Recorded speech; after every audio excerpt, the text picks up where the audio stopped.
Welcome back to our 2 Minute Tuesdays with Trish and Pastor Dave. 2 minute, two. All right, we got a question, and it's from Alex. Yay, Alex, hi. All right, any tips for reading the Bible in a way that makes it make more sense? Okay. It is a little confusing, huh? Yeah, it is. And honestly, the answer is not entirely, but start here. All right. A lot of people, it's about expectations, right? Because a lot of people go into the Bible thinking, well, what does this mean?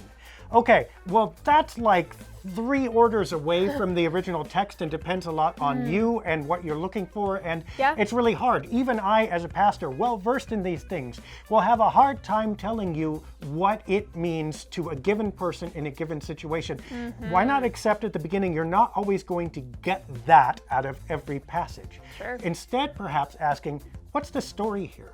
Remember, this was written for people from ages ago until ages from now, right? Yeah, and you're not going to always definitely. get an instant meaning for something that would have made obvious sense to someone 2,000 years ago. But you can probably trace some of the story, like, oh, what does this follow? What's ahead of it? What context is going on here? Is it agricultural? Is this poetry? Is this a history lesson? What is it? And that will help you get a purchase on it. The other thing is, if something is just way too obscure or boring the snot out of you, turn to a different page and try a different thing. Then come back again at another time, because what you find is you start to build your confidence in reading it until all of a sudden something that was obscure 3 times ago now makes a little more sense.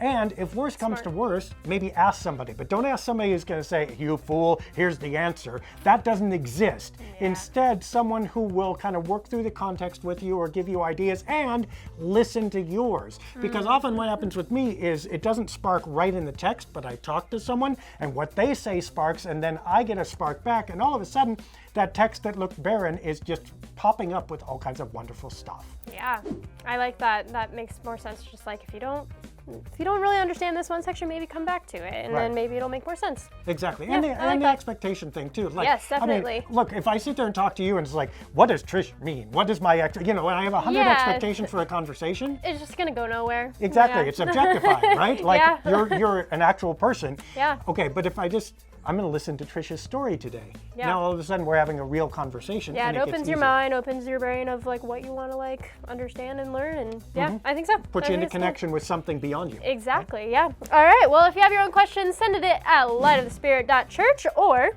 At Dave Deckard on Twitter. That's a D at the end, DECKARD. You can always find me there. DM me questions if you want to remain anonymous, or just let it out there for the world to see. yeah. All right, well, thanks, Alex, for your question, and we will see you next week for our next video.